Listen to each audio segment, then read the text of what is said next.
Man, I make fun of the Air Force all the time for being easier and like softer than the Army, bro. And since I know like which they are, like if you didn't know, like it's actually the Air Force is a much easier lifestyle than the Army, bro. If I know like the Air Force is easier, then I just assume like their basic training is easier as well. But I might be wrong. I might have been wrong all these years, and it might actually be the same difficulty or harder. I doubt it's harder, but hard to see, man. All right, from the same people, what new Air Force recruits go through in boot camp. Move forward. Let's move on. You're trained to This is Air Force Boot Camp.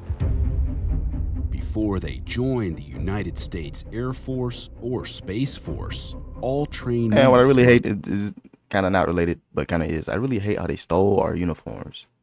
Like they had their own uniforms, and now they literally have on ours. Which, I mean, this happened like a few years ago, but like I'm still like, bro, keep your own stuff, bro. Because now y'all wear OCPs. They got like the different like name tapes or whatever, different color name tapes. They're like brown, but it's like, have your own uniform. I was talking to the Air Force person one time, and they was like, yeah, y'all wear our uniforms. Like, no, y'all wear our uniforms. Force. All trainees must graduate from the Air Force's 7.5-week basic military training program, known as BMT. Our mission is to motivate, train, and inspire the next generation of airmen to deliver 21st century air power. Training happens here at Lackland Air Force Base, located just 10 miles outside of downtown San Antonio, Texas. On a sweltering week in August, insiders spent 4 days observing different squadrons at various stages of training. Whenever I said I was going Air Force, everybody was like, oh, the Chair Force, like basic's gonna be nothing. And I was sitting there thinking, man, I should have went another route. This is gonna be way too easy. You're wearing your failure all over your face. And I could not have been more wrong. So it's not Chair Force. Okay. On day 1, new trainees arrive on a bus from the San Antonio airport. Some of these kids come here never having left home, no job experience, but not long after they leave here, they're going to be given a job and a task and expected to perform that task with no supervision. There, hug your back, nothing falls out. That's all this comes. About 35,000 trainees graduate from BMT each year. The average age of a basic trainee here at BMT is 20.6 years old. What that means is they don't remember a time when our nation wasn't at war, but they raised their hand anyway, and they said they want to serve. All trainees are sorted into smaller groups known as flights. Although training squadrons are composed of both male and female trainees, the flights are divided by gender. During 0 week, male trainees receive haircuts. Female trainees must wear their hair in a bun, a ponytail, or up to 2 braids. Right away, the Air Force. So hold up, before I get into like this little history right here, just based off what I'm seeing already, that their like reception thing or whatever is already different, because at our reception, it's the yelling starts immediately. Actually, the yelling low-key starts before reception when you get on the bus at the airport. Like they're yelling in the airport for the Army, basically. Right? And it seems like at the reception, they're just, oh yeah, come this way. Yeah, I don't know. Could be wrong, but based off what I seen right here, it was not too much yelling right there during that. You got a little muscle. Shoot, our reception get yelled at by the drill sergeant and the civilians. It's just days of getting yelled at by everybody. On those pretty arms. Females were first allowed to join the Air Force in limited roles in 1948. And in 1976, began being accepted on an equal basis with males. Today, 20% of the Air Force's active duty service members are female, along with why are they wearing? Does anybody know why they're wearing PCs with the PT? The PC is like the cover right here, the OCP cover with PTs. 5% of all trainees at BMT. Trainees learn how to line up and march in formation from their military training instructor, or MTI, which for some can be easier said than done. There you go, leave it all on the track. Mornings at BMT begin at 0600 with physical training. 5 seconds! on, man. Keep going. All right, you're done. All trainees must pass a physical fitness test during the 5th week of their training, which consists of 1 minute each of push-ups and sit-ups, as well as a timed 1.5-mile run. Good job. Keep going, gentlemen. They kind of flip a switch during PT from MTI to personal trainer. Good job. Good run. Like, they come in and they really encourage you. If you're struggling, they'll tell you, like, hurry up, let's get this done, and they'll do it with you. There you go. Burn through this last lap. There you go. After morning PT, it's time for breakfast, known as chow. But meals aren't a time for relaxation. Sir, flight 727, dormitory Alpha 1 is prepared to enter the dining facility from the west side. It's the responsibility of the chow runner to announce their flight's arrival to the dining facility. Storm Bravo 6 is prepared to enter the dining facility from the east side. Bring him in and seat him. Bring him in and seat them. Yes, sir. Thank you, sir. You gotta do the right amount of steps, the right drill movements. That's You gotta weird. say the right words, or you're gonna get screamed at. What are you doing? What is happening right here? Chow runners who don't follow procedures correctly may face the wrath of the snake pit, the area where Snake pit. MTIs sit during meals. You looked, stepped out in traffic, and almost got ran over. Because it was not your turn. There's no explanation for it. Back up. Really, it's an important job because you represent your flight. They put people in there who got confidence issues, to build their confidence. So you're forgetting to do so is what got you. Stop talking when I'm talking! You gotta really be stable to be able to remember everything and then be in that fire and, perform well. After doing it a few times, it get easier. Attention to detail is a critical aspect of BMT, and it starts in the dormitory. Trainees are expected to keep their living areas and uniforms in pristine condition, and both are inspected regularly by their MTIs. There's a plethora of things that they have to make sure are perfect down to the T, and if they aren't, we're gonna let them know that this does not meet the standard. They're gonna be expected to correct it. During 0 week, each trainee is assigned a rifle, which they learn to care for.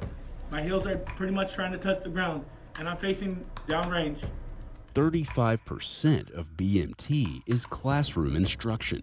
Right now, what you're gonna do is go to the high kneeling position. Trainees learn the basics of how to hold their rifles in a variety of different shooting positions. Because we're an expeditionary force, an airman can find themselves in any location around the world really at a moment's notice. So we have to maintain our qualifications and our service weapon. Hup, hup, hup, hup.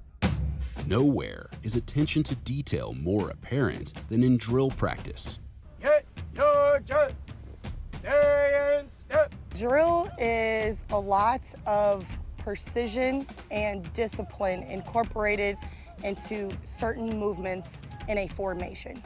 I will say during the first couple weeks of training, they are drinking from a fire hose. The drill is much more difficult for them because they are having— I ain't gonna lie, this drilling ceremony, so far, looks very similar to ours. Looks like pretty much the exact same thing. Looked like it was calling it a little bit different with the hut, or whatever that was, but it looked pretty much the same.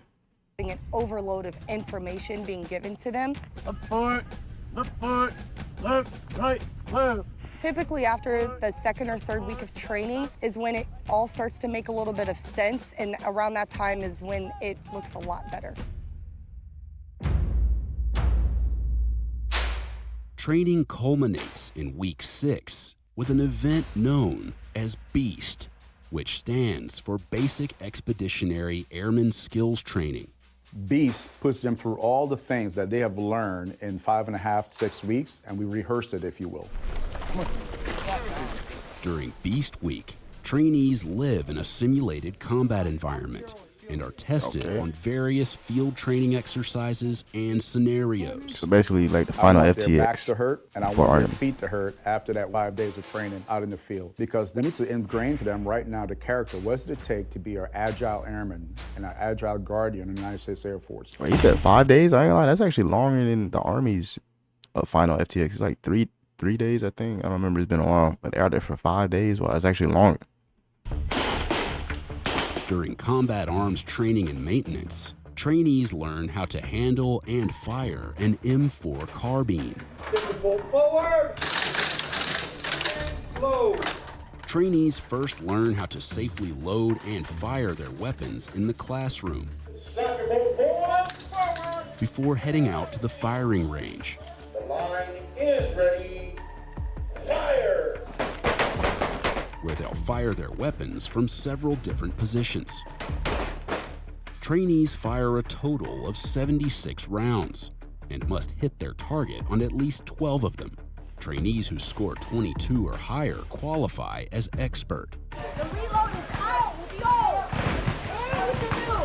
Slap the ping pong paddle, that bow on the side of your gun, and shoot. If they lose fundamentals, they get frustrated. They tend not to qualify. You guys ready? Yes, sir. All right, let's do it again. Let's go. But if you keep them motivated, that part will ensure that they either qualify or get that expert. There's a sense of accomplishment that when an airman leaves here that they're confident in holding and operating a weapon. Some people come here, they've never touched any weapon of any kind in their life. So that confidence is important to us. I wonder how their like actual range like looks like looking down the range, because ours is like pop-up targets that like come up or whatever, pop up, pop down from certain distances. But it didn't really show like what they were shooting at. Well, they showed like a little target picture thing, but I don't know. I want to see like exactly what their targets like look like. Trainees don gas masks during CBRN training, where they learn how to protect themselves during a chemical, biological, radiological, or nuclear attack. Let's go. Get out of here. Trainees run through a simulated attack and conduct post-attack reconnaissance of their surrounding area, where they check for damage, as well as any unexploded explosive ordnance. Due to COVID-19 protocols, trainees are not exposed to any dangerous chemicals during BMT, but training that does include exposure is scheduled to return in early 2022. Wow, I did not know that. I believe it's 97 degrees right now, and the gear that they're wearing adds about 15 degrees. So they didn't do the gas chamber. Wow. And also, like what he's saying right here, wearing all of this mop gear, like all of this CBRN gear, and it's hot outside, it's going to get extremely hot very quick. That's going to start falling up. It's going to be like, that sucks right there. What he's wearing, that sucks. Body heat. So it's challenging both physically and mentally. I know it's hot, I know it's miserable out here, but you need to make sure you're paying attention.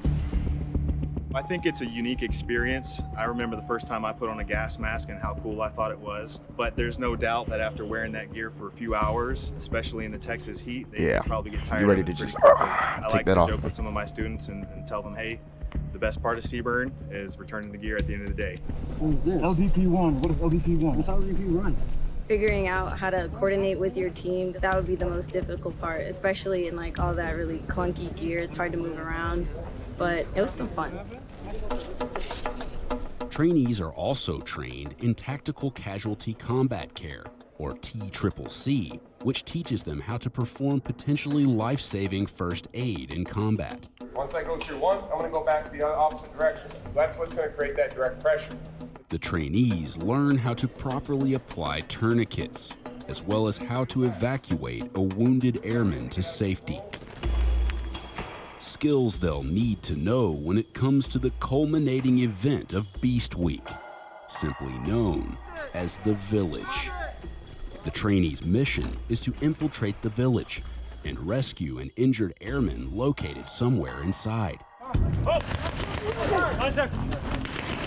But the sounds of gunfire and explosives, along with the presence of role players acting as opposing forces and in the Army, like basically we did something, we did this pretty much the exact same thing, like a little simulated thing with the village, and then they played sounds or whatever, and they had Op 4, which is like the fake bad guys or whatever, and like it was like one of the funniest stories because they had like other recruits be Op 4.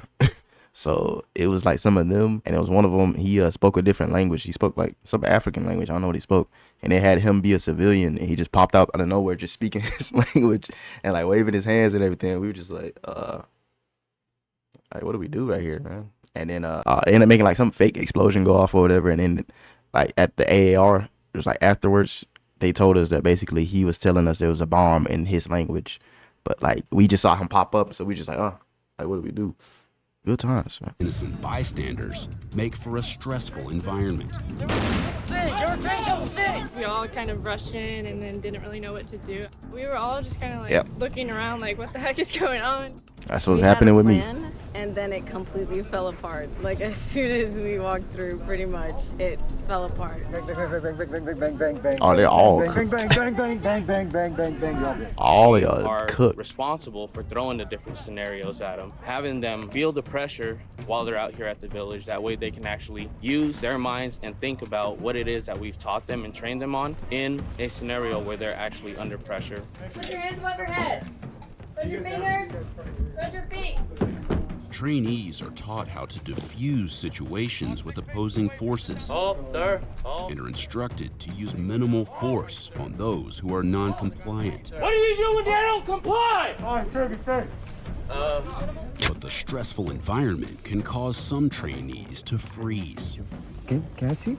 Oh, thank you. Can I see what? Or overreact. Yo, what? Wait, hold on. Nah, that's what I like. She's in training, but you cannot. Environment can cause some trainees to freeze. Can I see? You cannot let that happen. Right? Oh, somebody around has to like tell her like, hold on to your weapon. Man, I did this simulated training and it was either NTC or somewhere else. No, it wasn't NTC, but it was like a simulated village training, and we were in a Humvee, and and we got to a checkpoint, and there's a whole bunch of civilians who were like angry that we were like civilians, like it was like opt for, but like acting for the scenario or whatever, like fake civilians or whatever. And they're like mad that our unit was there, and they started like surrounding the Humvee and everything. And then they opened the door because we forgot to combat lock it. And then they opened both sides of the doors, and then they started reaching for our weapons. I was like, nah, don't let them grab our weapons. And then like my boy, like he didn't know. He's like, is this part of the training though? Like, do I give them the weapons? Cause like they're asking for it. But I was like, no, it's part of it's part of the scenario. Don't let them grab your weapon, bro. And they tried to grab my weapon, and they literally like was pulling on. I was like, no. I was in the passenger door, and then he kept like he was persistently yanking on my weapon, but I was not about to let it go. And then like he pulled it all the way, and he pulled me out of the Humvee, but I was still holding on to my weapon, bro. I was not letting it go. I was just like, I was not about to let him get it, which is what you want to do in a real life scenario. If a civilian is trying to grab it, like get them off you and don't let them grab it. This right here has to be like lack of sleep and, you know, just not used to stuff like this that she let her M4 get stolen. Oh, thank you. Or overreact. Drop your weapon on the ground. Put your hands up. Some of the things that I see most of the time, which is very detrimental to our force, is trainees utilizing deadly force when they're not supposed to be. Why did you shoot me? You have a grenade in your hand and a weapon in your hand, sir. But how did you know it was a grenade? You're that far away, you don't know. And I'm not pointing my weapon at you. Why would you shoot me? Obviously, we all know that's against code. It sets us back in a mission that we're trying to accomplish overseas. Bang. Hey, sir. Common mistakes, not forming that 360-degree perimeter. Yeah, that was like common with us too. Like little fake scenarios that you do. It's like either too little force or too much force. It's like that's why they have in the training, so you can find that balance, I guess. I see that all the time. Hey, wingman. Bang. What are you doing right now? No 360-degree perimeter. I want them to make mistakes. I want to correct those mistakes and tell them this is why it was a mistake and move forward from it. Also, real quick, something different about our training versus theirs. When they do the bang bang and you get killed in the scenario thing, you have to like literally either scream and lay down and collapse on the ground, or you have to just collapse on the ground and you're dead weight. Like you can't just like take a knee like whatever they were doing right here. Like you literally have to be dead with our thing. You have to be dead, and like if nobody's around to see you, you have to start screaming. Y'all are all trained in T-Triple-C, right? Somebody send this down airman then. Once the trainees reach the injured airmen, they must quickly and safely apply T-Triple-C. Wake up! Calm down and think! Before evacuating them to safety. You guys ready? We're going this way. Let's go. Hey, this is why we train out here. This is why we harp on all of those things that we teach you when you're doing fast and T-Triple-C, because all of this stuff comes into play whether you're here or downrange, and you have to apply real world. Hey, if you shoot somebody out in the desert and they didn't have opportunity, capability, and intent, you're going 11 work.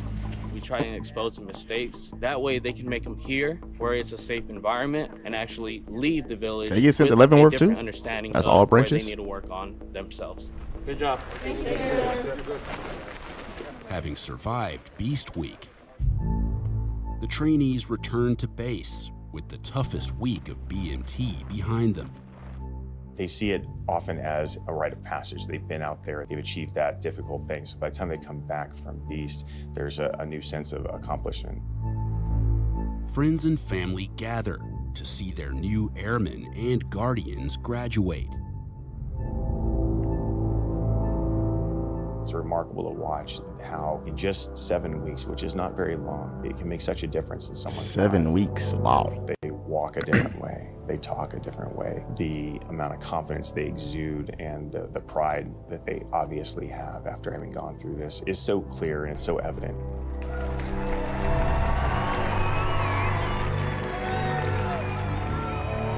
That's a good feeling, man. Completing your basic and then seeing your family, man.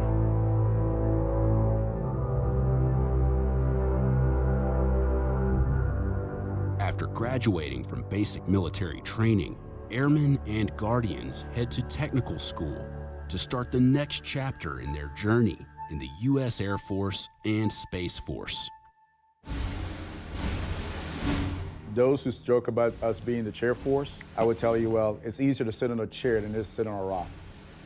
We must outthink our enemies every single day and how we fight.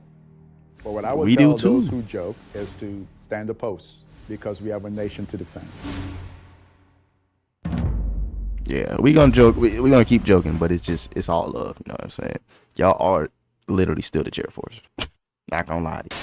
All right, so overall, that did not really change my opinion on what I thought the Air Force basic was. It was pretty much what I thought, which I went into it thinking it was less crazy yelling, less getting smoked, less like stupid stuff, and basically shorter and easier. And after watching this, I believe that's what it is. Not saying it's like bad training or whatever. They still pretty much got the same concepts that we got. It was just a little bit less headache involved, which I mean, hey, if that's more efficient, sure.